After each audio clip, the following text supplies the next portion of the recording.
우리 지난 시간에 게임 이론을 좀 급하게 끝냈는데 너무 좀 급하게 한 감이 없지 않아서 그 지난 시간 한 부분을 좀 다시 천천히 복습하고 그리고 이제 다음 챕터로 넘어가려고 해요. 근데 그 전에 제가 믹스드 스트래티지 가르치면서 조금 약간 잘못 가르친 것 같아가지고 그 부분을 다시 짚고 넘어가려고 합니다. 제가 이 부분을 좀 틀리게 했다기보다는 더 쉬운 방법이 있었는데 저는 대학원 때 제가 배웠던 방법대로 설명을 한 거였는데 집에 가서 제가 과제를 어제 내면서 생각을 해보니까 더 쉽게 풀 수 있는 방법이 있는데 괜히 좀 어렵게 풀었다는 생각이 들어가지고 이거 푸는 거를 다시 한번 설명을 하도록 할게요. 사실 쉬운 방법이 있었는데 제가 어렸을 때 배웠던 방법을 해가지고 괜히 좀 문제가 복잡해졌었습니다. 자, 우리 이 문제 풀면서 이제 퓨어 스트래티지하고 믹스 스트래티지하고 이제 차이점에 대해서 이야기했었어요. 퓨어 스트래티지는 여기 나와 있는 선택표대로 둘 중에 하나를 고르는 게 퓨어 스트래티지였다면은 믹스 스트래티지는 둘 중에 하나를 내가 마치 선택장애 비슷한 거예요. 선택을 확실하게 하나 하지는 못하겠어가지고 약간 확률적인 운에 맡기는 그런 전략을 믹스 스트래티지라고 부른다고 했습니다. 그래서 우리는 지금 이 게임에서 퓨어 스트래티지에 내시 이퀄리브리엄은 없는 거죠. 지금 그 표시를 해봤더니 그 두 개의 체크 표시가 다 되는 것은 하나도 나오지 않았어요. 4개 박스 전부. 따라서 퓨어 스트래티지 내시 이퀄리브리엄은 없다. 그런데 이런 경우에도 이퀄리브리엄이 존재할 수 있는데 믹스 스트래티지에서는 우리가 하나 찾아볼 수가 있다라는 거였어요. 그걸 이제 찾는 거에 대해서 제가 그 예전에 설명을 했었는데 그 풀이 방식이 별로 저는 마음에 들지 않고 그래서 새로운 풀이 방식대로 하려고 합니다. 그때는 제가 어떻게 했냐면은 키커가 레프트 라이트 있고 레프트 라이트 있으면은 0, 1, 1, 0, 1, 0, 0, 1 뭐 이렇게 피어가 주어진 상태에서 자, 우리가 키커의 입장에서 레프트로 찰 확률을 P라고 정하고 그 다음에 라이트로 찰 확률을 1-P로 정한다고 했어요. 그 다음에 골키퍼의 입장에서 레프트로 찰 확률을 Q라고 설정하고 오른쪽으로 찰 확률을 1-Q로 이렇게 설정한다고 했었죠. 자, 이랬을 때 제가 지난번에 풀었던 방식은 그렇다면 각 그 상황이 발생할 확률이 여기는 PQ이고 여기는 1-P 곱하기 Q이고 뭐 이런 식으로 제가 설명을 했었는데 뭐 그 설명이 사실 틀린 건 아니에요. 그렇게 풀어도 아무 상관없긴 한데 제가 지금 와서 생각해보니까 그 풀이가 좀 마음에 들지 않아서 좀 더 쉬운 방식으로 좀 더 직관적으로 이해하기가 쉬운 방식으로 설명을 할까 합니다. 자, 그러면 이걸 어떻게 푸는 게 좋냐? 자, 내시 이퀄리브리엄인지 아닌지를 찾으려면은 상대가 어떤 전략을 택했을 때 나는 뭘 하는 게 최선이다. 그걸 찾는 것부터 시작하는 거잖아요. 그래서 우리가 원래 찾을 때 얘가 꼴리가 왼쪽으로 가면 나는 0, 1 중에 1이 좋으니까 1에다 표시하고 꼴리가 오른쪽으로 가면 나는 1, 0 중에 1이 좋으니까 1에다 표시하고 이런 식으로 표시했었잖아요. 그럼 믹스 스트래티지도 같은 방식으로 상대방이 어떻게 나오면 나는 뭘 고르겠다. 그거를 이제 찾아보자는 거예요. 자, 그럼 믹스 스트래티지는 지금 꼴리가 Q의 확률로 L로 가고 1-Q의 확률로 R로 가는 거잖아요. 자, 그렇다면 키커의 입장에서는 나는 L인지 R인지 이제 정해야 돼. 아니면은 이 P의 확률을 내가 설정을 해야 되는데 나는 이제 P를 얼마로 설정할 거냐를 정하면 되는데 자, 꼴리가 만약에 Q라는 확률로 L, 1-Q라는 확률로 R을 골랐다. 그랬을 때 키커의 입장에서 내가 만약에 L로 가면 키커는 얻는 것이 0 곱하기 Q 더하기 1 곱하기 1-Q가 될 거예요. 내가 L로 간다면 키커가 지금 키커의 입장에서 보는 거예요. 그러니까 지금 플레이어 1 입장에서 이쪽 플레이어 입장에서 내가 위로 간다면 얘가 Q의 확률로 L을 한다는데 그랬으면 나는 빵이 올 거고 1-Q의 확률로 이쪽으로 간다는데 그랬으면 나는 운 좋게 1점을 내가 얻어낼 수 있을 것이다. 내가 만약에 R로 가면 밑으로 가면은 나는 얻을 수 있는 게 1 곱하기 Q 더하기 0 곱하기 1-Q가 될 거예요. 그렇죠? Q의 확률로 1점을 얻거나 1-Q의 확률은 빵점일 거잖아요. 내가 밑으로 간다면. 자, 내가 위로 갈 수도 있고 L로 갈 수도 있고 R로 갈 수도 있는데 지금 내 입장에서는 믹스 스레드인데 하나하나 다 따지지 않는 거예요. 그러니까 키커 입장에서는 나는 지금 이 P의 확률 이걸 잊고 있는 거예요. 그때 보면은 이거 생각하지 않고 나는 그냥 L로 찬다, R로 찬다 이것만 결정하는 거예요. 지금. 자, 그러면 이거 계산해 보면 이거는 1-Q고 이거 계산해 보면 Q잖아요. 자, 그럼 이거는 내가 얻을 수 있는 기대값이라는 거죠. 내가 왼쪽으로 차면 내가 득점을, 그러니까 내가 얻게 되는 기대 득점이 1-Q 득점이고, 내가 오른쪽으로 차면은 득점, 내가 기대할 수 있는 득점이 R이라는 거, Q라는 거예요. 그러면 나는 얘가 얘보다 크다 하면, 그럼 나는 무조건 왼쪽으로 차는 게 좋은 거죠. 그렇죠. 그래서 1-Q가 Q보다 크다면, 그렇다면은 나는 L을 고를 것이다. 얘가 얘보다 크다면 L을 가는 게 더 나한테 기대 득점이 더 높으니까. 반대로 1-Q가 Q보다 작다면 그렇다면 나는 R로 가는 거죠. 이쪽이 더 크다면. 얘가 반대로 이렇게 된다면은 나는 여기가 점수가 더 높으니까 R로 가는 게 나한테 유리한 거예요. 그럼 마지막으로 1-Q가 같다면 뭐죠? 이 두 값이 같다면, 얘 두 값이 같다면 나는 저쪽을 해도 되고 이쪽을 해도 되고 아무거나 해도 되는 거죠. 나는 그냥 아무거나 하면 된다는 거야. 아무거나라는 건 뭔 얘기냐면 그냥 P 값이 0에서 1 사이에 아무 값이나 돼도 상관없다라는 거예요. 제가 P를 0에서 1 사이에 아무 값이나 해도 상관없다. 어차피 내가 어느 쪽으로 쳐도 같으니까. 자, 그러면 이거는 Q가 2분의 1보다 작다는 걸 의미하는 거죠. 여기는 Q가 2분의 1보다 크다는 걸 의미하고.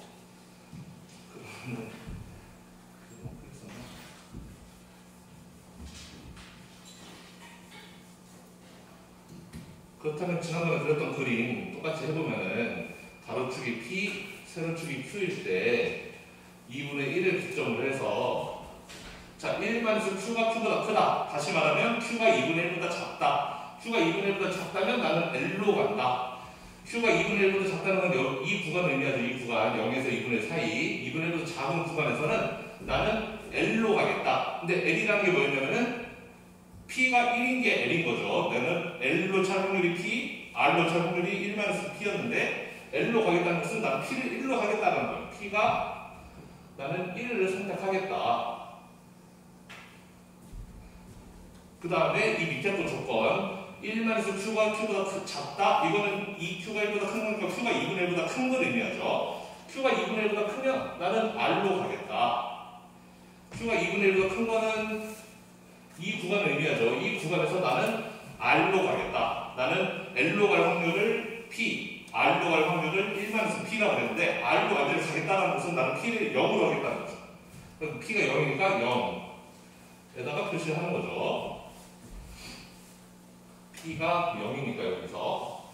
그 다음에 1-Q가 Q랑 같다. 즉 Q가 2분의 1이다. 그러면 나는 아무거나 0에서 1 사이에 아무거나 Q가 만약에 정확하게 딱 2분의 1이라면은 나는 P는 0에서 1 사이에 아무거나 해도 상관없다가 되는 거예요.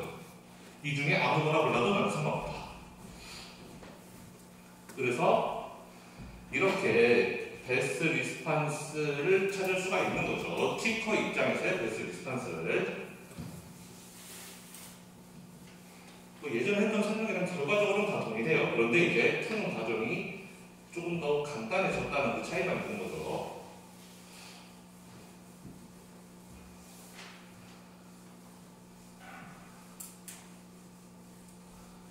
그러면 이거를 똑같이 볼리 입장에서도 해보면은 키커가 레프트로 찰 확률이 P, 라이트로 찰 확률이 1-P일 때 볼리 입장에서는 내가 왼쪽으로 찬다면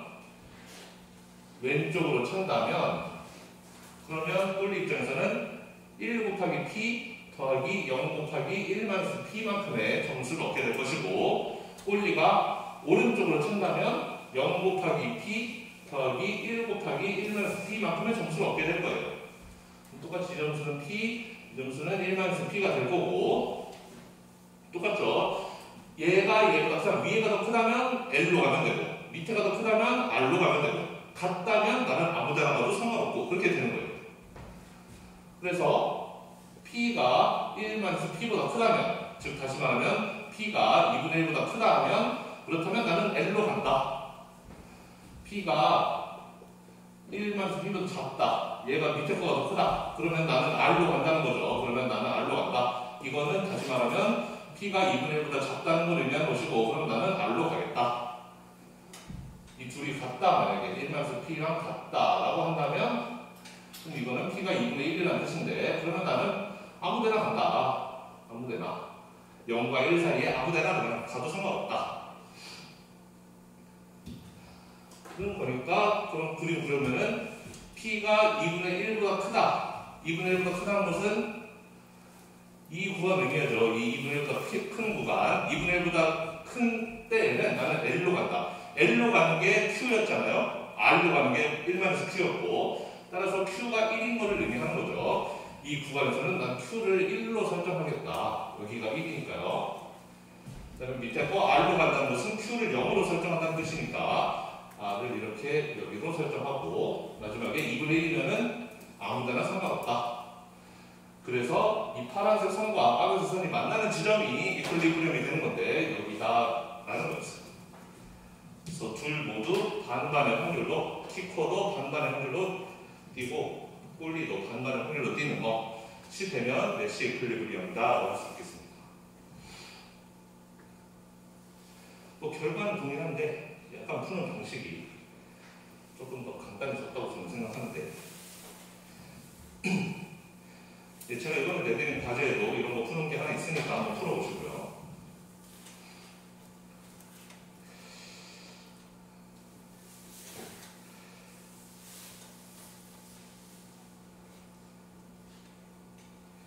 그리고 리피릿 게임에서도 제가 설명 안 하고 하나 넘어간 게 하나 있는데, 제가 좀 수업 준비를 철저하게 해왔어야 되는데 너무 안 하다 보니까 자꾸 지난 수업이 끝나고 나면 생각나고 끝나고 나면 생각나고 그래서 그게 큰일인데, 자, 또 수업이 끝나고 나니까 또 생각나는 게 있더라고요. 뭐였냐면, 자, 리피릿 게임, 동시에 하는 게임을 여러 판 하는 거, 워너브라더스와 디즈니가 이 광고 게임을 하는데 여러 판 하는 거를 리피릿 게임이라고 그랬고, 리피릿 게임이 횟수가 정해진 바이너리 게임인 경우에는 그냥 계속 대신하는, 그러니까 그 협력하지 않는 것이 내시 이퀄리브리엄이라고 그랬어요. 그러니까 그냥 한 판 하는 거랑 10판 하는 거는 사실상 동일한 결과라는 뜻이죠. 그런데 인피니티 리피릿 게임, 무한정으로 반복되는, 그런 끝이 안 보이는 그런 게임에서는 결과가 달라질 수 있다. 어떻게 달라질 수 있느냐? 만약에 그림 트리거 스트래티지가 혹시 내시인지 아닌지를 계산해 보면, 그림 트리거 스트래티지는 뭐였냐면은, 일단 첫 시작은 서로 협력을 하고, 나는 상대에게 협력을 하고, 두 번째부터는 상대가 협력을 한 번도 안 쓰면 나도 그냥 같이 협력 안 하는, 그걸 그림 스트래티지라고 그랬는데, 그 그림 스트래티지가 둘 모두가 사용하는 게 내시인지 아닌지를 지난 시간에 봤어요. 그래서 계산해 봤더니 우리가 디스카운트 팩터 D라는 거 집어넣어서 계산했을 때 D가 0.77보다 크면 이 그림 트리거 스트래티지는 그 내시 이퀄리브리엄이 될 수 있다라고 했습니다. D가 0.77보다 작으면 내시 이퀄리브리엄이 될 수 없다는 거죠.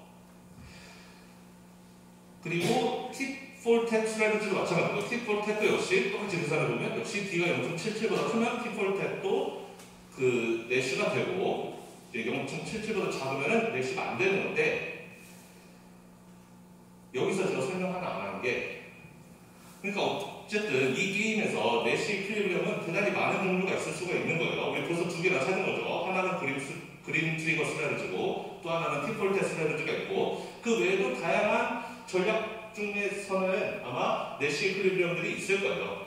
그 중에 하나를 더 설명했으면 좋을 뻔 했는데 제가 설명 안 하고 넘어간 게 있어서 그 중에 하나를 더 설명하겠습니다. 자, 그러면 우리가 내시 이퀄리브리엄 또 쉬운 거 하나 더 찾을 수가 있는데, 우리 앞에서 그 10판만 하는 거, 그러니까 끝이 보이는 파이널리 게임에서는 계속 처음부터 끝까지 계속 서로 협력 안 하는 게 넷이라고 했잖아요. 그러면은 이렇게 무한정 계속 반복되는 게임에서는 그러면은 처음부터 협력 안 하고 그냥 처음부터 끝까지 나는 너랑 계속 싸울 거야 라고 하는 그 전략은 계속 디펜팅, 처음부터 그냥 디펜팅 하는 계속 그런 전략은 넷인지 아닌지 그걸 우리가 살펴보지 않았었어요. 뭔 소리냐면 자, 우리가 지금 여기서 하고 있는 방식은 넷을 딱 찾는 게 아니고 어떤 전략이 넷인지 아닌지를 확인해보는 방식으로 지금 찾고 있는 거죠. 넷이 이퀄리브리엄을. 그래서 그림 트리거 스트래티지가 넷인지 아닌지를 역시 확인해보는 방식이었고,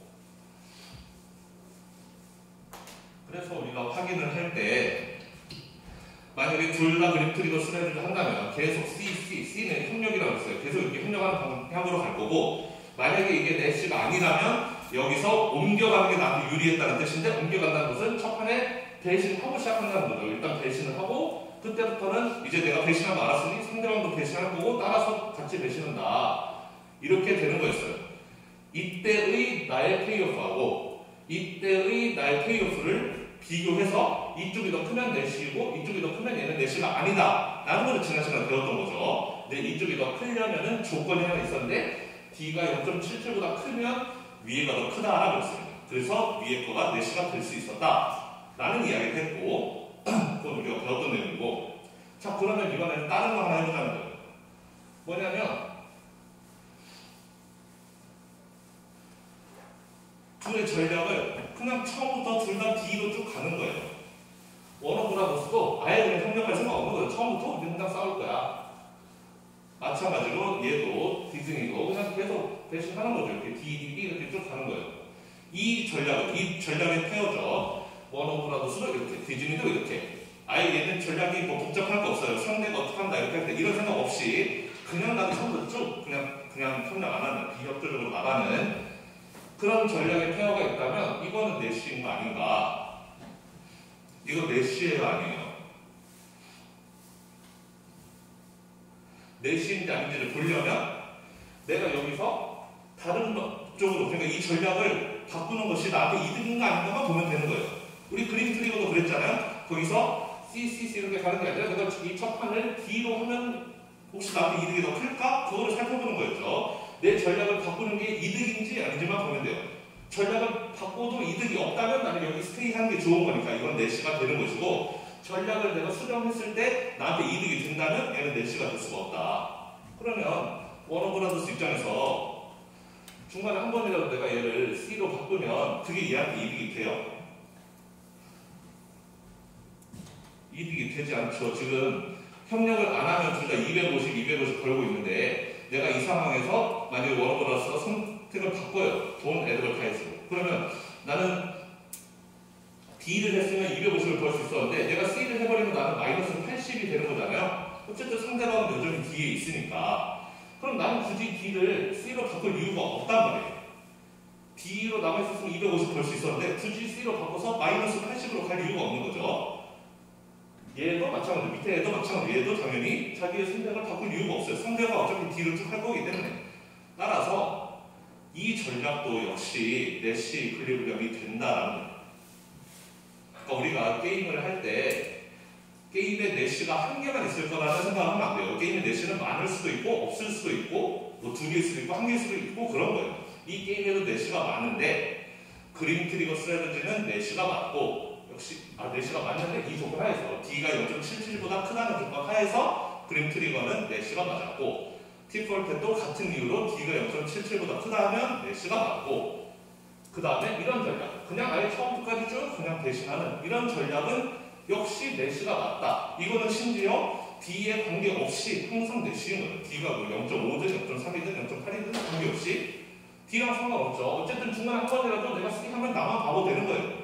어쨌든 상대방한테 이득 주는 것뿐 나는 그냥 250 벌 수 있었던 거를 마이너스 80으로 깎는 거니까.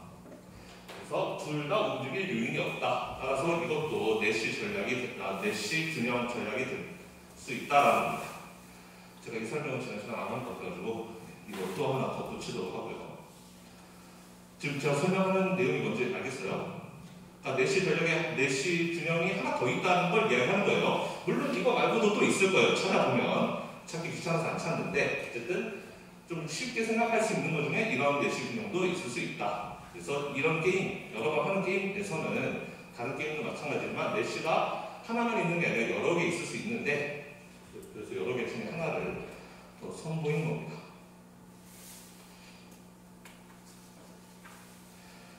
그러면 지난 시간에 했던 시퀀셜 게임 이거 좀 복습하고 그리고 넘어갈게요. 제가 지난 시간에 뭐 숫자가 갑자기 앞에서 안 나오는 숫자가 나와서 당황했는데 보니까 숫자들이 다 그 절반으로 되어 있더라고요. 만약에 100, 100이면 50, 50이고 600, 400이면 300, 200 이런 식으로 나와 있는데 뭐 왜 이렇게 되어 있는지 모르겠어요. 저도 이렇게 게임 봐서.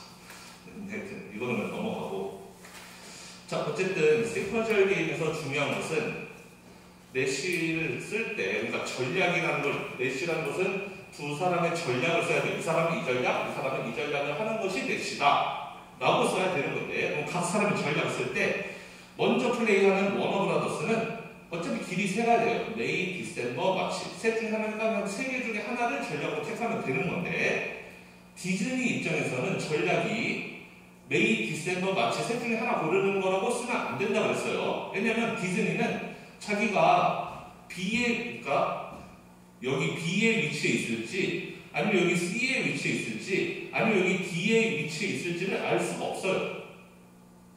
물론 최종적인 내시 클리브리엄 결과를 보면 워너브라더스가 메이로 갈 거다. 그래서 여기 300, 200 이게 결과로 도출될 거다. 라는 걸 안다 해도 어쨌든 그게 중요한 게 아니라 얘가 위로 메이 이쪽으로 올 거니까 디즈니 나는 여기에서만 생각할래. 다른 길은 어차피 얘가 안 올 거잖아. 라고 생각을 안 하는 게 아니라 어쨌든 세 가지 경우가 다 발생할 수 있다고 얘는 가정하는 거예요. 그러니까 디즈니의 전략은 반드시 워너가 메이로 가면 난 뭘 하겠다. 디셈버로 가면 뭘 하겠다. 마르치로 가면 뭘 하겠다. 그 세 군데서의 전략을 반드시 다 써줘야 된다라는 겁니다. 그래서 이 게임에서의 내시는 일단 디즈니는 이 B 지점이었을 때 워너가 메이로 왔을 때 나는 디셈버로 가겠다. 워너가 디셈버로 왔다면 C 지점에 있다면 나는 메이로 가겠다. 워너가 마치를 해서 D 지점에 오게 된다면 나는 메이로 가겠다. 라는 게 디즈니의 전략이 되어야 되고 그 다음에 워너브라더스의 전략은 디즈니가 그러면 여기 디셈버, 메이 이렇게 쓴다면 나는 이게 500, 300, 200, 100 중에서 300이 제일 높으니까 그럼 나는 메이로 가는 게 제일 좋겠네 라고 해서 워너브라더스의 그 전략은 메이로 가는 것 이렇게 쓰면은 맞는다라는 거죠. 그래서 시퀀셜 게임에서 중요한 것은 그 특히 두 번째 사람의 전략을 쓸 때 내가 어느 지점에 있겠지라는 생각을 할 필요가 없이 내가 어느 지점에 있든지 간에 그 각 지점에서의 선택을 반드시 다 써줘야 된다라는 거죠.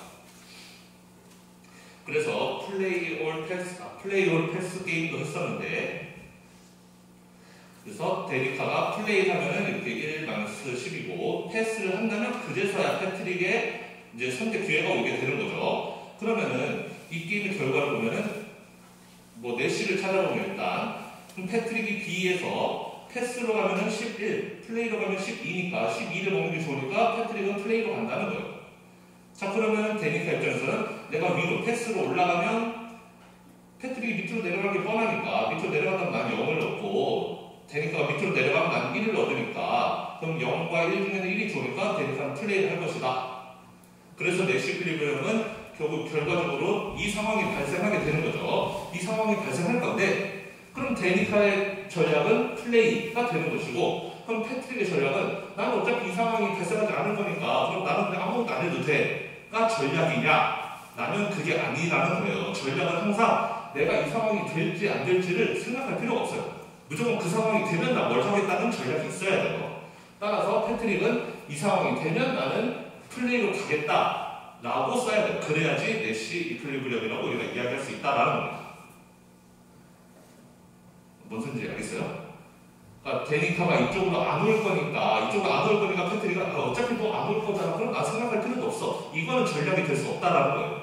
전략이라는 것은 안 올 거라도 올지 모른다라는 생각을 갖고 항상 우리가 그래서 컨틴전시 플랜이라고 하는데 모든 상황에 대비해서 다 그때그때마다의 전략이 있어야 된다라는 거예요.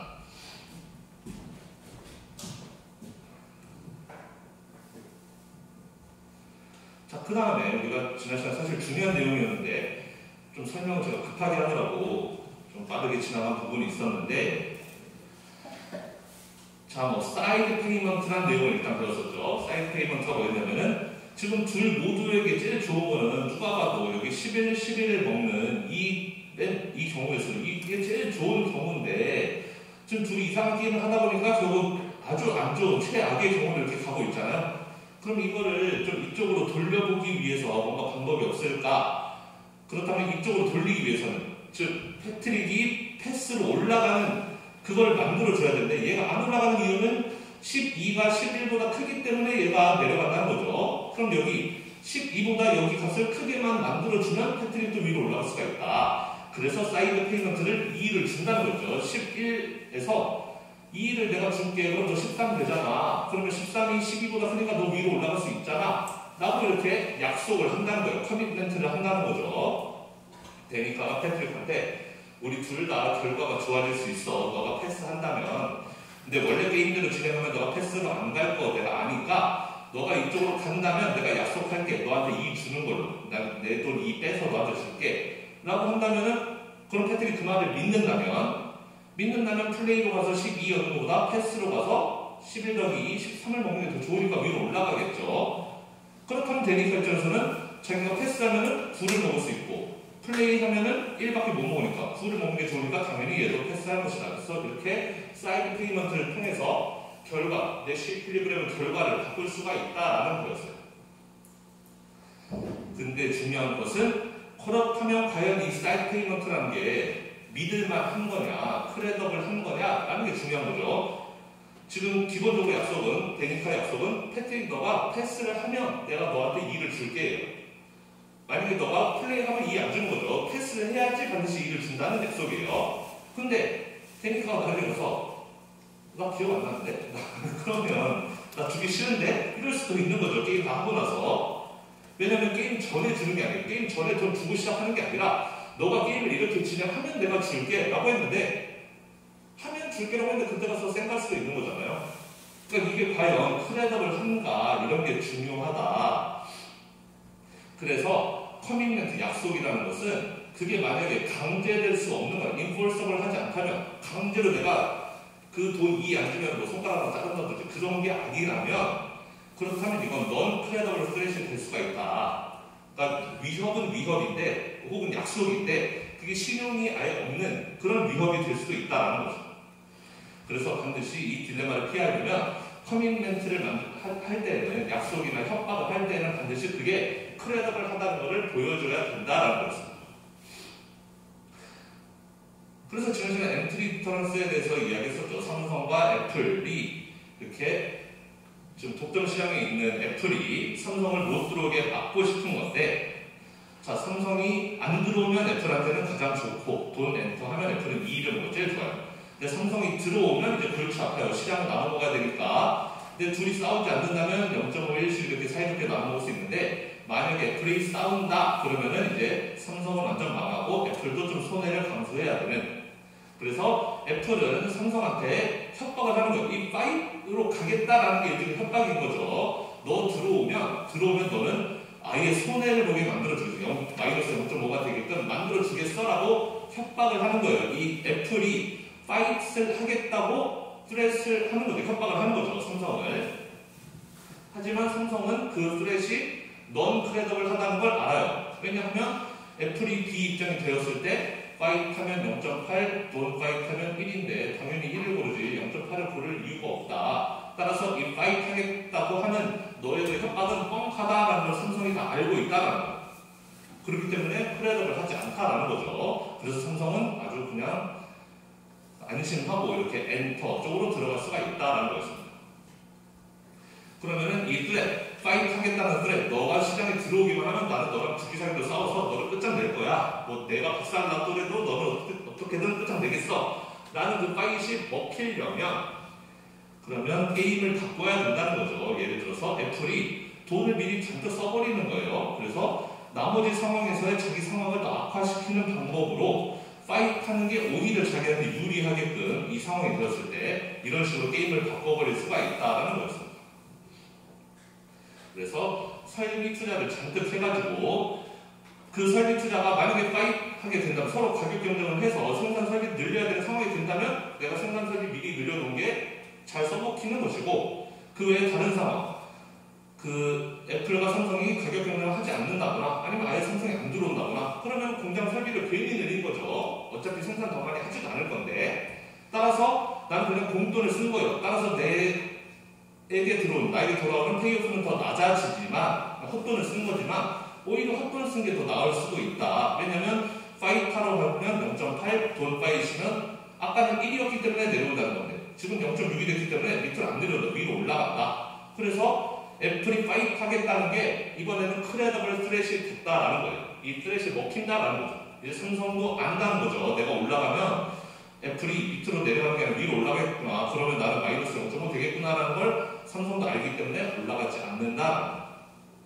그러니까 이렇게 협박이 먹히려면은 이게 진짜 장난이 아니다라는 걸 보여줘야 된다는 거죠.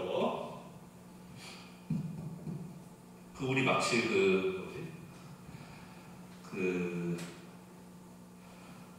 만약에 여자친구가 있는데 여자친구가 TV를 보고 남자친구가 잘 안 해줘요. 여자친구가 잘 안 해줘가지고 여친이 남친의 좀 질투를 이끌어내기 위해서 TV를 보고 이제 잘생긴 남자가 누구 있지?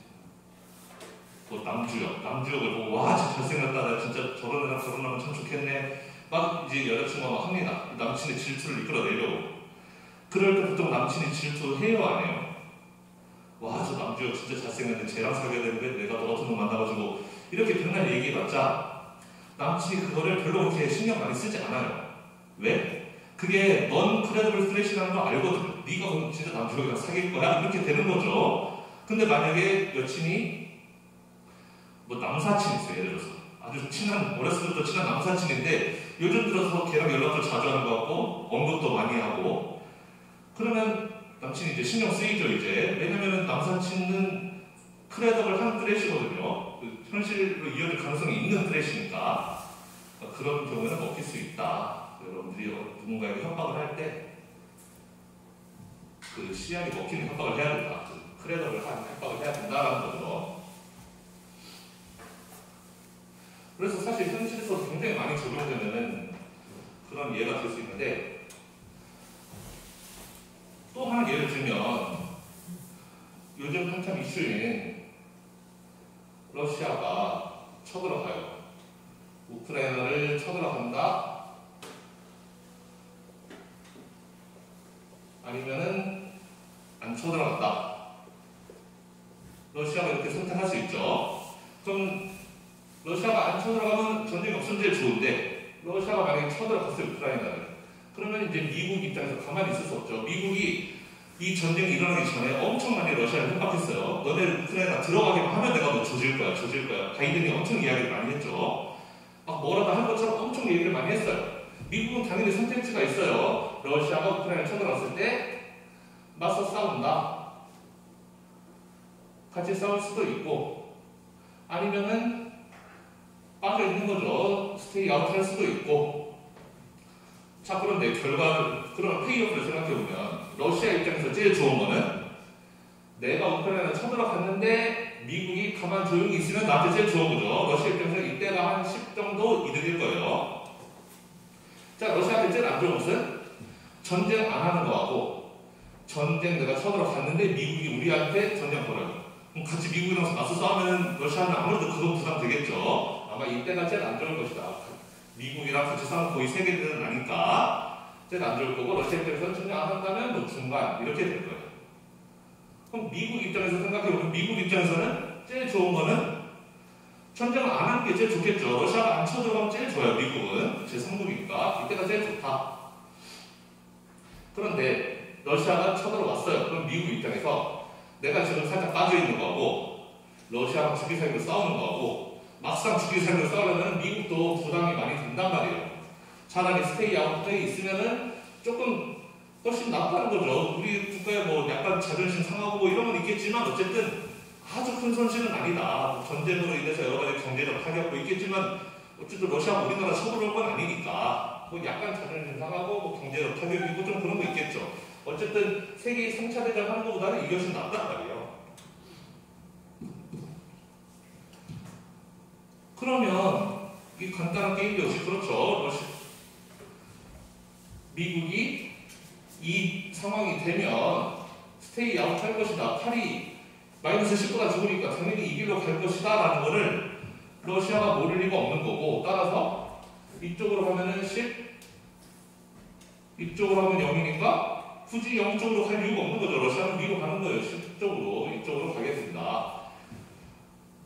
그래서 많은 경우에 이런 일들이 잘 발생한다는 거예요. 이거 이름 살짝 러시아 타이완, 차이나 타이완이라고 비슷하긴 한데, 하여튼 이런 일들이 많이 발생할 수 있다.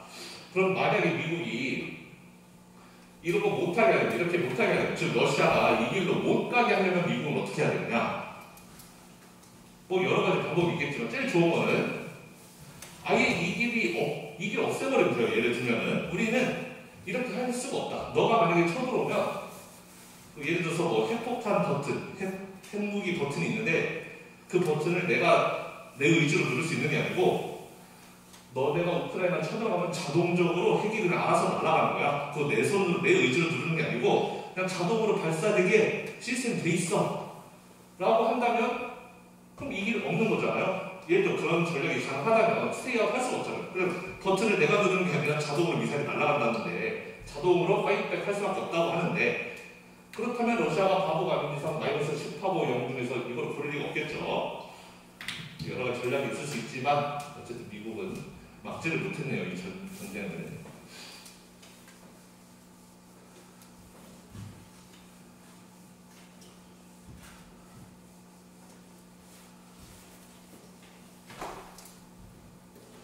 그래서 그 옛날에 막 그런 거 있잖아요. 그 전쟁 뭐 배수의 진을 치고 막 적과 싸고 막 이런 거 있죠. 배수의 진을 치는 게 이런 거예요. 돈 파이트 이걸 없애는 거죠. 이 길을, 이 내려가는 길을 없애는 거예요. 나는 무조건 너가 들어오면 난 싸우겠다. 들어와 하는 거죠. 나는 안 도망가고 싸우겠다라고 하는 거. 그러면 쟤네가 무서워서 못 들어온단 말이에요. 근데 들어올 때 내가 도망갈 것 같으면 쟤네들이 막 들어오는 거죠. 그래서 뭐 배수의 진을 치고 싸운다 이런 것도 역시 게임 이론으로 생각해 볼 수도 있겠다. 그래서 이게 오히려 선택의 갈래에서 선택의 길을 하나 없앰으로 해서 오히려 더 좋은 결과를 이끌어낼 수 있는 그런 경우도 있을 수 있다라는 겁니다.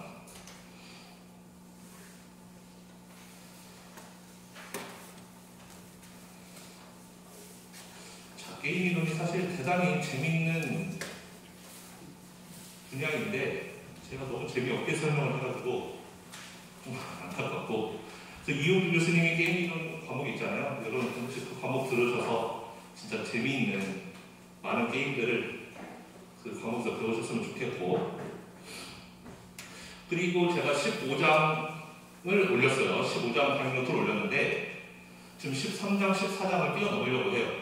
원래 애초부터 14장은 안 하려고 했고 원래 13장은 굉장히 중요한 챕터라서 반드시 하고 넘어가려고 했는데 지금 시간상 13장을 했다가는 또 뒤에 재밌는 16, 17장을 못할 것 같아가지고 그래서 13장을 제가 물어봤어요. 조영국 교수님한테 그 노동경제학에서 어디부터 가르치냐. 조영국 교수님도 미시경제 할 때 노동을 안 한다는 거예요. 어차피 노동경제학에서 기초부터 잘 가르치기 때문에. 그래서 저도 노동 부분을 안 하려고. 그래서 13장은 이제 13장과 14장은 팩터 마켓에 대한 이야기예요. 팩터라는 게 생산 요소를 말해요. 생산할 때 우리가 항상 K와 L 들어갔었죠. K는 자본, L은 노동. 그래서 13장은 노동에 대한 얘기, 14장은 자본에 대한 이야기인데, 뭐 자본에 대한 이야기는 제가 수업하는 기업금융위에서 아주 잘 가르치고 있으니까 그거 들으면 되고, 이제 노동은 그게 굉장히 제가 중요한 부분이라서 반드시 하려고 했으나 뭐 저보다 훨씬 뛰어난 조영우 교수님께서 노동경제학 시간에 아주 잘 하신다고 하셨으니까 여러분들이 노동경제학을 들으시면은 아마 13장 내용 커버하고도 남은 아주 좋은 지식들을 많이 배울 수 있을 겁니다. 그래서 13장, 14장의 팩터마켓은 그 해당하는 과목에서 열심히 듣는 걸로 이렇게 하고 우리는 15장으로 바로 넘어가려고 해요. 그리고 왜냐면 15장, 16장, 17장의 내용들은 다른 과목에서 이렇게 중점적으로 가르치진 않거든요. 그래서 반드시 배워야 된다고 생각해서 제가 좀 넘어갔습니다. 자, 15장은 일반 균형에 대한 이야기, 제너럴 이퀄리브리엄에 대한 이야기입니다. 일반 균형이라는 게 뭐냐면 우리는 지금까지는 어떻게 보면 파셜 이퀄리브리엄만 했어요. 그러니까 부분적인 균형만 했다는 거죠. 부분적인 균형이라는 게 뭐냐면 예를 들면 나 한 사람이 소비를 어떻게 하는 게 나한테 최적인가? 라는 걸 했었죠. 우리 기억납니까? 내가 뭐 사과와 귤, 오렌지를 사 먹는데 내가 가지고 있는 돈 예산이 얼마고 내가 얘를 뭐 사 먹으면 효용의 인디펀스 커브가 여기 생겼는데 그렇다면 나는 여기에서 내가 소비를 하면 나한테 제일 좋겠지 뭐 이런 거 예전에 배웠었잖아요. 이제 이런 게 어떻게 보면 균형을 찾는 거죠. 나한테 내가 이 지점에서 소비를 해야지 나한테 가장 효용을 극대화시켜준다. 이런 균형은 나 혼자만의 균형이었는데 이거를 이제 다른 사람과 맞춰보자는 거예요. 세상에 자원은 한정되어 있는데 사과와 귤이 무한정 많은 게 아니라 너랑 내가 같이 먹을 수 있는 사과와 귤의 오렌지 개수가 한정되어 있는데 그 상황에서 우리 둘이 어떻게 배분해 먹어야지 둘의 효용을 극대화시키나 이런 거를 보는 게 이제 일반 균형이 될 수 있겠다라는 겁니다. 나 혼자만 보는 게 아니라 너와 내가 같이 그 한정된 자원을 소비할 때 어떻게 하는 게 좋은가? 우리는 지금의 기업도 자본과 노동을 어떻게 배분해서 생산해야지 생산량을 가장 늘릴 수 있겠는가? 비용을 최소화할 수 있겠는가? 이런 걸 배웠었는데 이제 기업도 두 개의 기업이 한정된 자본, 한정된 노동을 가지고 어떻게 배분하는 게 두 기업한테 가장 효율적인 분배가 되겠는가? 이런 걸 보는 게 제너럴 이퀄리브리엄이 되겠습니다. 그래서 우리가 15장의 내용은 우리가 그 지난 학기 미시경제학 1에서 배웠던 내용을 굉장히 많이 써먹어요. 그래서 그것들을 다시 여러분들이 좀 떠올려야 됩니다. 우리가 3장, 4장, 5장, 6장, 7장에서 배웠던 그 수요를 이끌어내는 거, 공급을 이끌어내는 거 그런 내용들 배웠었잖아요. 그런 내용들이 다시 여기 나오기 때문에 이 미시경제학 초반 부분에 배웠던 그 내용들을 여러분들이 잘 기억하고 있어야지 여기서 다시 나옵니다. 자, 그러면은 좀 간단한 예부터 한번 살펴볼게요. 이제 두 개의 시장을 보는 거예요. 70년대 미국에서 그 오일 쇼크가 있었죠. 오일 쇼크가 있어가지고 갑자기 기름값이 폭등하는 그런 시기가 있었고, 그래서 미국 정부에서 에탄올의 생산에 그 보조금을, 서시디를 주기로 이렇게 했습니다. 그래서 에탄올을 대신 연료로 쓰자. 그 원유가 너무 비싸니까. 그래서 에탄올 생산에다가 지원을 막 해줬어요. 에탄올을 열심히 생산합시다 라고 지원해줬는데 에탄올은 뭘로 만드냐? 옥수수로 만든다는 거죠. 그래서 에탄올 저도 참 좋아하는 건데 에탄올이 우리가 먹는 것만 있는 게 아니라 연료로 사용이 됐었나 봐요. 그래서 미국에서 옥수수 생산이 갑자기 옥수수에 대한 수요가 늘어나게 된 거예요. 우리가 평소에 옥수수는 그냥 먹는 거로만 생각하고 있었는데, 그리고 술 담궈 먹고 뭐 이 정도로만 생각하고 있었는데 갑자기 미국 정부에서 미국에 있는 옥수수 싹 다 털어가지고 이걸로 다 연료 만들어, 에탄올 만들어 라고 했으니까 갑자기 옥수수에 대한 수요가 정부 때문에, 정부 수요가 이렇게 확 늘어나게 된 거죠. 갑자기 강제적으로 이렇게 수요가, 인크리스 디맨드가 생겼다. 따라서 수요가 많아지면은 가격이 올라가는 건 당연한 거고, 수요가 많아지니까. 그래서 이제 그 수요가 많아져서 가격이 비싸졌는데, 우린 지금까지는 그 정도만 배웠어요. 그러니까 어떤 것이 수요가 많아지면 가격이 비싸진다, 뭐 공급이 많아지면 가격이 싸진다, 뭐 이 정도만 배워왔었는데, 근데 그 시장을 한번 살펴보니까 다른 것들, 그 밀이나 다른 곡물들, 밀, 쌀, 콩 뭐 이런 것들도 가격이 같이 오르더라라는 거예요. 그래서 아니 에탄올은 옥수수로만 만든다 그랬고 정부에서는 옥수수만 전적 사들이겠다라고 했는데, 정부에서 옥수수를 사들이겠다고 그랬는데 왜 밀과 쌀과 콩의 가격이 같이 오르는가 생각해봤더니, 자, 옥수수 수요가 늘어나서 가격이 비싸지면 그럼 사람들이 옥수수 사 먹기가 부담된다는 거예요. 가격이 비싸졌으니까 옥수수 말고 다른 대체된 서브스티튜트를 찾아보자. 다른 곡물, 옥수수는 이제 예전에 싸서 먹었는데 비싸서 못 먹겠다. 다른 거 먹자 해서 다른 곡물들의 수요가 증가한다는 거예요. 예를 들어 시리얼도 옥수수로 만든 시리얼도 있고 밀로 만든 시리얼도 있는데 이제 사람들이 밀로 만든 시리얼 먹는다는 거죠. 가격이 더 싸니까. 그래서 다른 수요들의 다른 곡물들의 수요가 같이 증가하게 된다는 거예요. 수요가 증가했으니까 가격도 올라갔겠죠. 그런데 다른 곡물들의 수요가 증가해서 가격이 비싸지면 그러면 이제 사람들이 이제 딴 거 먹으려고 봤더니 다른 것도 다 비싸지네. 이제 밀도 비싸졌고 쌀도 비싸졌네. 그러면 그래도 옥수수가 그나마 쌌구나 하고 또 옥수수의 수요도 같이 이렇게 늘어날 수가 있다. 가격이 비싸지면은 얘가 비싸지면 이거 사 먹고 얘가 비싸지면 이거 사 먹고 또 얘가 더 비싸지니까 이거 사 먹고 이런 식으로 수요가 자꾸 왔다 갔다 이렇게 몰린다라는 거죠. 자, 이걸 그림으로 나타내면은 뭐 이런 식으로 생각해 볼 수 있다는 건데, 그러니까 지금 왼쪽은 옥수수 마켓이고 오른쪽은 밀의 마켓이에요. 그럼 수요 공급, 원래 수요 공급은 파란색인데, 자, 일단 옥수수 시장에서 수요가 늘어났어요. 이 파란색 선 수요에서 이 첫 번째 빨간색 선 이걸로 이렇게 늘어나게 됐다. 수요가 이렇게 늘어난 이유는 정부에서 옥수수 잔뜩 사드리겠다 했으니까 정부에서 옥수수 수요를 이렇게 만들어낸 거죠. 그랬더니 수요가 올라갔기 때문에 가격이 이렇게 비싸졌어요. 가격이 여기 낮았는데 가격이 올라간 거죠. 수요가 비싸져서. 옥수수가 이제 비싸지니까 사람들이 야, 우리 옥수수 비싸서 못 먹겠다. 밀 사 먹으러 가자. 그래서 밀의 수요가 이렇게 증가했다라는 거예요. 옥수수가 비싸지니까 밀을 사 먹으러 밀의 수요가 이렇게 늘어났다. 그랬더니 사람들이 와, 이제 밀도 비싸네. 그나마 옥수수가 차라리 더 나았던 것 같아. 옥수수 더 사 먹자가 되는 거예요. 옥수수 수요가 늘고. 와, 옥수수 비싸졌네. 와, 그럼 이번에 밀을 먹자. 밀 수요가 또 늘어나고. 와, 밀 비싸졌다. 옥수수 먹자. 이렇게 서로 수요가 자꾸 이렇게 조금씩 올라가는 그런 형태가 된다라는 겁니다. 언젠가 균형 상태가 되면 그게 멈추겠죠.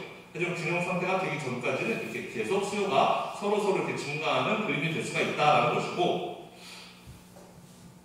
자, 그러면 다른 이유는 없을까? 그러니까 무슨 이유냐면은 밀의 가격이 오른 다른 이유. 첫 번째 이유는 옥수수의 수요가 늘어서 가격이 비싸졌기 때문에 사람들이 옥수수 못 먹겠다. 밀 사 먹어야지 해서 밀의 수요가 늘었다라는 것, 밀의 가격이 올라갔다는 건데, 그거 말고 이번에는 공급층을 생각해 보면은 옥수수의 수요가 늘어서 옥수수 가격이 일단 비싸졌어요. 여기까지는 아까랑 똑같고. 그런데 그럼 옥수수의 이제 가격이 높아졌는데 옥수수를 공급하는 농부들 입장에서 생각을 해보면 농부들은 이제는 밀을 키우기가 싫을 거 아니에요. 왜냐면 옥수수 값이 비싸졌으니까 야, 이제 옥수수 심자가 될 거 아니에요. 근데 밀은 예전이랑 가격이 똑같은데 옥수수는 비싸졌으니까 이제 옥수수 심어서 팔면은 우리 더 부자 될 수 있어. 그래서 농부들이 다른 생산하는 거 멈추고 다 밀 생산으로 바꾼다라는 거예요. 땅에다가 이제 다 예전에 밀 심던 거 이제 옥수수 생산으로 바꾼다는 거죠. 그래서 다른 작물들은 수요가 감소한다라는 거예요. 옛날에는 밀밭이었는데 밀밭 갈아버리고 옥수수밭으로 바꿔버린 거죠. 그럼 밀의 공급이 감소하니까 밀의 가격이 올라간다라는 겁니다. 즉 밀의 가격이 비싸진 이유는 두 가지에서 찾을 수 있다는 거예요. 수요 측면과 공급 측면이 다 있다는 거죠. 첫 번째 이유는 옥수수가 비싸졌기 때문에 사람들이 옥수수 비싸서 못 먹겠으니까 밀을 먹으러 간다. 밀의 수요가 증가하는 측면이 하나 있을 것이고, 또 하나는 옥수수가 비싸졌는데 밀을 공급하던 사람들이 옥수수 비싸지고 우리 이제 옥수수를 심어서 팔자. 밀은 예전 그 가격이 안 올랐으니까. 그래서 밀밭을 갈아오고 옥수수밭으로 가는 바람에 밀의 공급이 줄어들어서 밀의 가격이 높아지는, 이렇게 두 가지 요인을 다 생각해 볼 수 있다는 겁니다. 그래서 이것도 역시 그림으로 그려볼 수가 있다. 자, 일단 첫 번째, 옥수수 시장에서 옥수수의 수요가 이렇게 늘어났다는 거죠. 빨간색 선으로 옥수수의 수요가 일단 늘어났어요. 왜? 정부가 옥수수 사드리겠다고 했으니까 정부가 우리 옥수수를 잔뜩 사겠다 해서 수요가 이렇게 늘어났고 가격이 올라갔어요. 그랬더니 밀 시장에서 옥수수가 비싸졌네. 그럼 공급하는 사람들이 우리 이제 옥수수 심으러 가자. 밀은 그만 심자. 그래서 밀의 공급이 이렇게 줄어든다. 왼쪽으로 가게 된다라는 거예요. 그러면 밀의 공급이 이렇게 줄어들게 되면 밀의 가격이 또 오르죠. 그러면 이제 밀의 가격이 오르게 되면은 아까 이제 옥수수 밭으로 다 갔던 사람들이 이제 밀도 비싼데 우리 옥수수 그만 옥수수 너무 많이 심었나 보다. 우리 다시 밀로 가자. 그래서 옥수수의 공급을 이렇게 감소시킬 수도 있다. 그래서 옥수수의 공급이 이렇게 다시 감소하면서 가격이 더 오를 수도 있다라는 거예요. 그래서 이렇게 두 가지 측면을 다 살펴볼 수 있다. 수요의 측면과 공급의 측면을 다 살펴볼 수 있는데 이런 거를 간단한 산수로도 풀어볼 수 있다라는 거예요. 그래서 이거를 산수로 한번 풀어보면, 그래서 제너럴 이퀄리브리엄에 대한 좀 이해를 쉽게 하기 위해서 산수를 활용해 보면은, 그러면 예를 들어서 옥수수의 수요가 여기 이제 C는 콘 옥수수고 D라고 써있으면 수요의 디맨드예요. 그래서 옥수수의 수요 곡선이 20-PC, C는 옥수수겠죠. 옥수수의 가격이겠죠. 옥수수 가격, 보통은 우리가 20-PC 여기서 끝나는 건데 여기에서 하나를 더 붙여요. 더하기 PW, W는 위치예요. 밀의 가격이 비싸질수록 옥수수의 수요가 더 많아진다는 거예요. 이거는 이제 대체 효과를 의미하는 거죠. 밀값이 비싸지게 되면 사람들은 옥수수 먹으러 더 올 거라는 거예요. 당연히 옥수수 가격에 의해서도 수요가 정해지겠지만 옥수수가 비싸지면 당연히 수요가 D가 20-PC 더하기 PW 이렇게 된다는 것은 옥수수가 가격이 비싸지면 마이너스니까 수요가 감소한다는 거잖아요. 이건 뭐 당연한 거죠. 옥수수가 비싸지면 당연히 옥수수 사는 사람이 줄어들 거고, 근데 밀값이 비싸지면 이것도 영향을 미친다는 거예요. 밀이 비싸지면 원래 밀을 먹던 사람들이 아이고 이제 밀을 못 먹겠네. 옥수수로 갈아타자. 그래서 옥수수 수요가 이렇게 늘어날 수 있다라는 거예요. 그러니까 여기는 플러스죠. 플러스인 것은 밀이 비싸지면 옥수수 수요가 같이 늘어나는 거니까, 그래서 우리는 수요 곡선을 이렇게 쓸 수 있다. 그 다음에 위에 대해서도 밀에 대해서도 수요 곡선을 똑같이 써보자라는 거예요. 이렇게 밀에 대해서도 똑같이 수요 곡선 20-PW 더하기 PC. 그 다음에 공급 곡선은, 공급은 이제 상대방과의 영향을 갖지 않는 걸로 일단, 그래서 그 QC는 PC이고 QW는 PW인 걸로 이렇게 공급 곡선을 이렇게 해놨습니다. 자, 그럼 여기에서 일반 균형을 찾아보자는 거죠. 옥수수 시장과 밀 시장이 어느 균형에서 멈추는가를 보자는 거예요. 그러면 균형이라면 당연히 수요와 공급이 같을 테니까 수요와 공급이 같아지는 지점을 찾으면 되는 겁니다. 지금 여기 있는 계산은 사실 굉장히 간단한 계산들일 거예요. 자, 일단 옥수수의 수요는 20-PC 더하기 PW였고, 그 다음에 밀의 수요는 20-PW 더하기 PC였어요. 이건 수요가 그렇다는 거고, 공급은 옥수수의 공급은 옥수수의 가격과 같고, 밀의 공급은 밀의 가격과 같다는 거죠. 이거는 표시하면, 그림으로 표시하면 가격 수량 이렇게 했을 때 이렇게 되는 거죠. 우리 공급 곡선 이렇게, 수요 곡선 이렇게 그리니까요. 공급은 그냥 이렇게 가격과 같이 올라간다. 가격이 1이면 수요도 한 개, 공급도 한 개, 가격이 2면은 공급도 2개, 뭐 이렇게 된다는 거죠. 자, 그럼 일반 균형이면, 이제 균형이 되려면, 이퀄리브리엄이 되려면 이 공급과 수요가 같아야 된다. 밀의 공급과 밀의 수요가 같아야 된다라는 거예요. 옥수수의 수요와 옥수수의 공급이 같아야 된다. 즉 20-PC 더하기 PW, 이게 수요였는데 이게 공급 PC와 같아야 된다 하는 거죠. 계산하면은 PC는 10 더하기 2분의 1 PW 이렇게 되겠네요. 이거 마이너스 PC 넘어온 다음에 2분의 1 해주면 되는 거니까. 또 똑같이 밀에 대해서도 계산을 해보면 20-PW PC가 PW랑 같아야 되니까 이거랑 같아야 되니까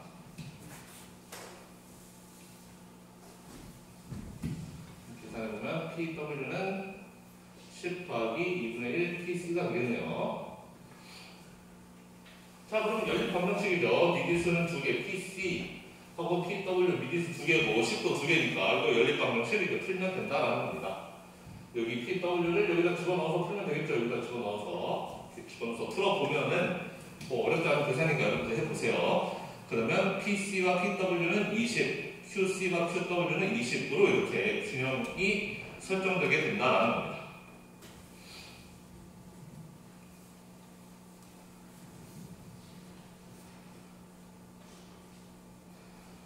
자, 그러면 뭐 간단한 이거랑 비슷한 퀴즈 문제 하나 풀어보면은, 자, 예를 들어서 애플 주스의 수요가 40만스, A는 애플이고 O는 오렌지라고 할게요.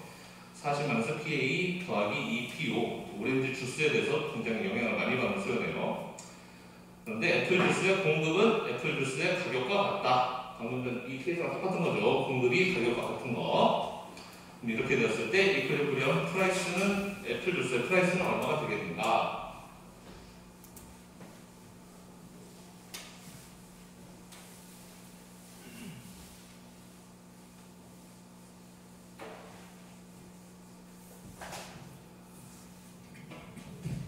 그러면 수요는, 애플 주스의 수요는 40 PA 더하기 2PO였고, 그 다음에 공급은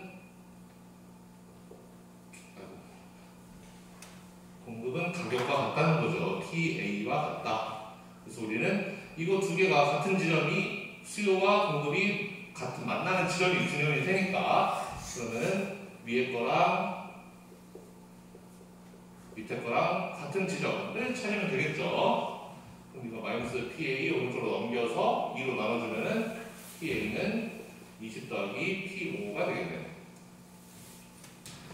그래서 두 번째 거 이거 B가 되겠네요.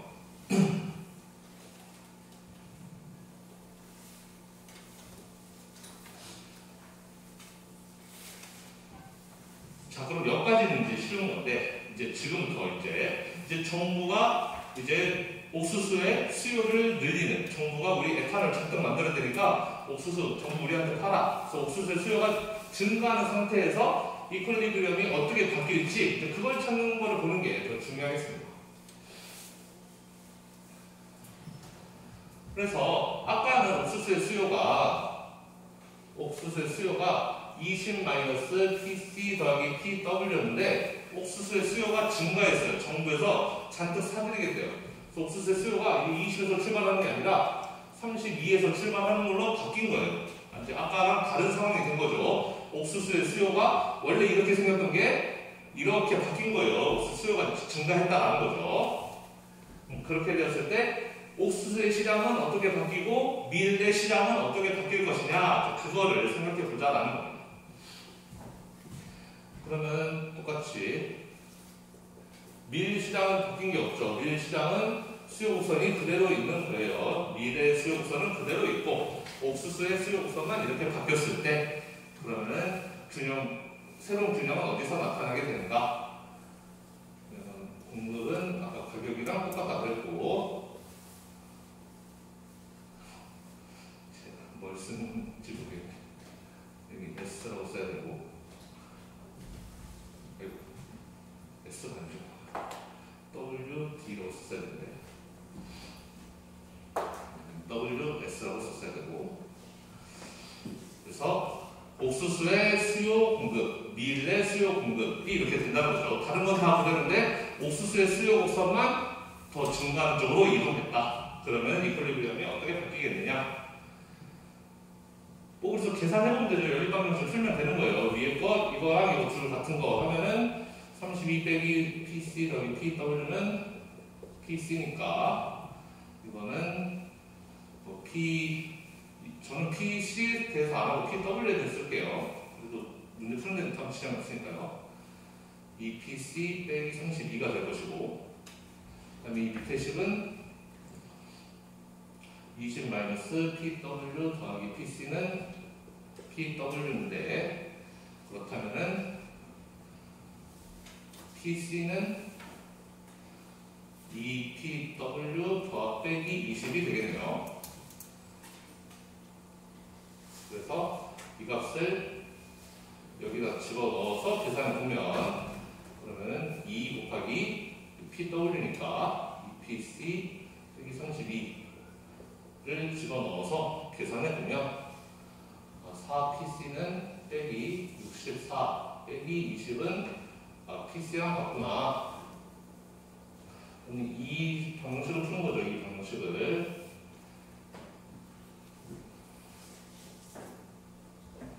그러면은 3PC는 84, 그러니까 PC는 28이 되겠네요.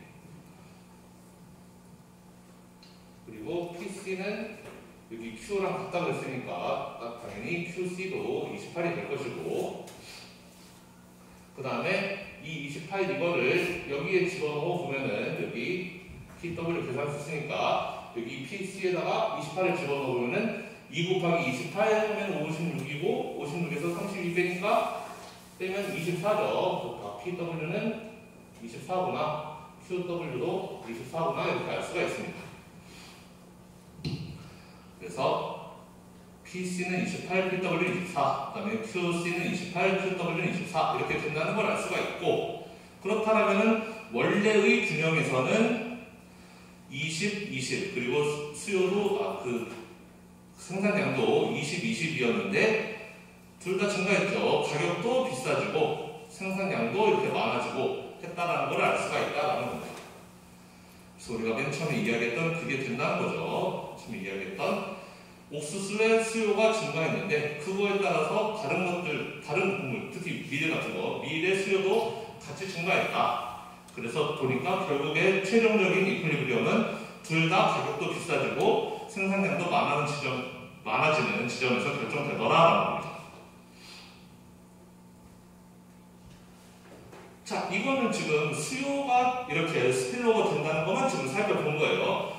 지금 우리 수요 곡선이 이렇게 생긴 거였죠. 애초에 수요 곡선이 옥수수의 수요 곡선이 밀의 가격에 의해서 영향을 받아요. 밀의 수요 곡선이 옥수수의 가격에 의해서 영향을 받아요. 공급은 영향받지 않아요. 공급은 오로지 내 거 가격에 대해서만 영향을 받는데 상대방 가격과는 무관하게. 근데 수요가 상대방의 가격이 변하면 내 수요도 변하게끔 이렇게 지금 모형을 설정해 놨어요. 그러니까 우리가 지금 보고 있는 것은 상대방의 가격이 변동하면 내 수요가 바뀌는, 내 수요도 영향을 받으니까, 그래서 둘 다 같이 움직이는 거구나. 옥수수도 같이 움직이고 밀도 같이 움직이고 수요가 이렇게 같이 움직이다 보니 새로운 이퀄리브리엄이 나온다 라는 걸 푼 거고, 우리가 이 다음에 풀어볼 거는 이번에는 공급이 영향받는 거. 아까는 수요였기 때문에 옥수수가 비싸졌으니까 옥수수 비싸서 못 먹겠어, 우리 밀 먹으러 가자. 그래서 수요가 밀 쪽으로 쏠리는 거에 대해서 이야기를 했는데, 이번에는 반대로 공급도 영향을 받는 거. 옥수수가 비싸지니까 농부들이 이제 옥수수 밀 그만 생산하고 옥수수 생산으로 갈아타자, 즉 밀의 공급이 줄어드는 그 영향을 보자라는 거예요.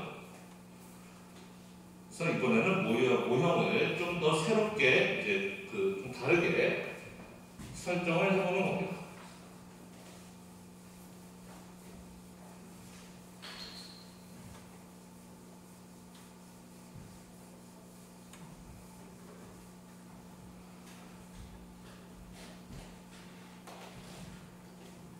그래서 아까는 모형이 이랬었죠. 옥수수의 수요에 밀의 가격이 영향을 미쳤고, 밀의 수요에 옥수수의 가격이 영향을 미쳤는데, 이번에는 얘네들은 영향 없어요. 이제 영향을 안 받는 걸로. 수요는 오로지 내 거의 가격, 옥수수 가격이 옥수수 수요에, 밀 가격이 밀 수요에만 영향을 주는 걸로 모형을 바꾸고, 대신에 이번에는 공급이 이렇게 바뀌었어요. 공급이 EPC-W로 바뀌었네요. 공급이 아까는 이거였는데 이번에는 EPC 빼기 PW, 밑에 것도 EPW 빼기 PC 이렇게 공급이 바뀌었어요.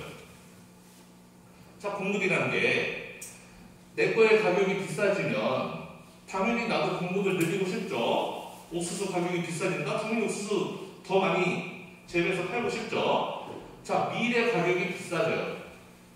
그럼 사람들이 옥수수 팔고 싶겠어요? 밀이 비싸지면 다 밀 팔고 싶겠죠. 밀이 비싸지면 옥수수의 공급은 당연히 낮아질 거예요. 그러니까 앞에 마이너스 붙는 게 당연한 거죠. 자, 그럼 이번에는 수요는 이거, 공급은 이거 이렇게 해놓고 문제 푸는 거예요. 자, 수요 공급이 만난다, 수요 공급이 만난다. 얘네 둘이 같은 걸로 해서 역시 방정식 풀면 된다는 겁니다. 여러분들이 다 이제 직접 연립 방정식 풀어보면 어렵지 않은 방정식이니까 풀어보면은 PC, PW가 10, Q도 10 이렇게 결정된다는 걸 알 수가 있어요. 자, 오일 쇼크 나기 전에는 이렇게 균형이 이퀄리브리엄이 10이었는데, 자 이제 또 오일 쇼크 발생한 거죠. 그래가지고 정부에서 이제 우리 옥수수 잔뜩 사드리겠어. 이제 옥수수 수요를 늘려놨어요. 옥수수 수요가 이렇게 32로 바뀌게 된다. 그러면 32로 바뀌었을 때 역시 문제 똑같이 풀면 되죠. 나머지 것들은 하나도 변한 게 없고 옥수수의 수요만 20에서 출발하는 게 32로 바뀐 것 뿐이에요. 똑같이 연립 방정식 위에 것끼리 같다, 밑에 것끼리 같다 놓고 연립 방정식을 풀어보면 이렇게 이퀄리브리엄 프라이스와 퀀터티가 나오게 된다. 방금 전에 오일 쇼크 전에는 10이었는데 전부 다 숫자가 10이었는데 지금 보니까 가격도 둘 다 올랐고 그 다음에 생산량은 옥수수는 많아졌는데 밀은 전부 다 더 작아진 걸로 이렇게 나오게 되죠. 밀의 공급이 줄었으니까 다 옥수수가 비싸져서 옥수수로 갔기 때문에 밀은 결국에는 가격이 살짝 오르긴 했지만 공급이 줄어든 것 때문에 밀은 생산량이 더 낮아졌다라는 거.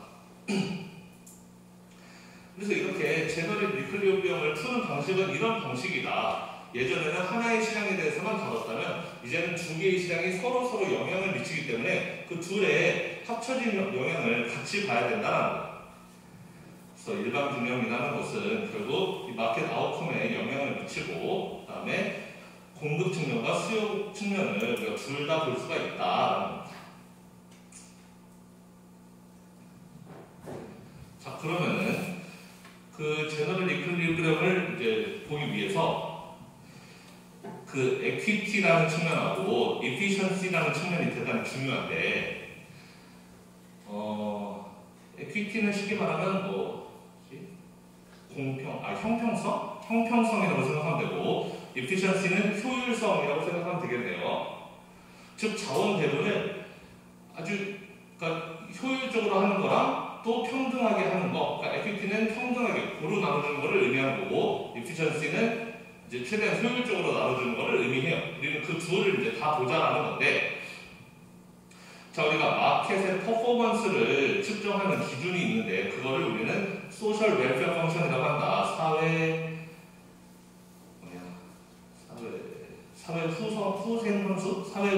사회 후생 함수라고 부르는 걸로 우리는 시장의 퍼포먼스를 측정해 볼 수가 있겠는데, 그래서 제너럴 이퀄리브리엄 어널리시스는 물론 중요하긴 한데, 그래서 그런 정부의 정책이라든지 그런 것들을 평가하기 위해서 중요하다. 그런데 가끔 이런 것들은 이제 그 평가될 때 소셜 웰페어 펑션으로 이제 그 평가가 되어진다. 그 사회 후생이 얼마나 증가했는지, 정부 정책으로 인해서 사회 후생이 얼마나 전체적으로 증가했는지 이런 걸로 평가를 한다는 것이기 때문에 우리가 이 사회 후생 함수, 소셜 웰페어 펑션이라는 게 뭔지를 알 필요가 하나 있다라는 거예요.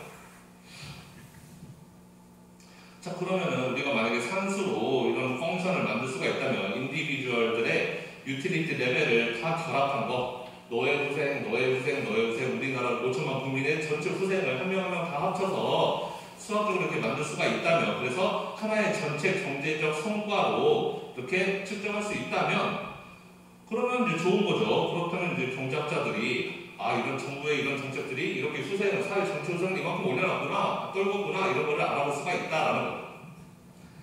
그런데 과연 그러면 이 사회 후생 함수라는 거를, 그러면 이거를 디퍼런 그룹들을 이걸 어떻게 우리가 랭킹을 매길 것이며 가중치는 어떻게 줄 것인가, 이게 상당히 좀 쉽지가 않은 문제다라는 겁니다. 목적에 따라서 다를 수 있다는 건데,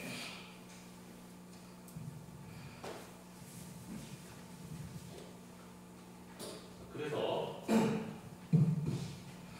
가장 흔하게 많이 사용하는 방법은 그냥 모든 사람들에게 이퀄 웨이트를 준다는 거예요. 모든 사람들에게 동일한 가중치, 너와 내가 다른 사람이 아니기 때문에 평등한 사람이니까 다 동일한 가중치를 주고 그 사람들의 후생을, 그 사람들의 효용을 그냥 단순하게 다 합쳐버리는, 그러니까 유틸리티 펑션을 다 합쳐버리는 방식으로 우리는 사회 후생을 계산할 수가 있겠다.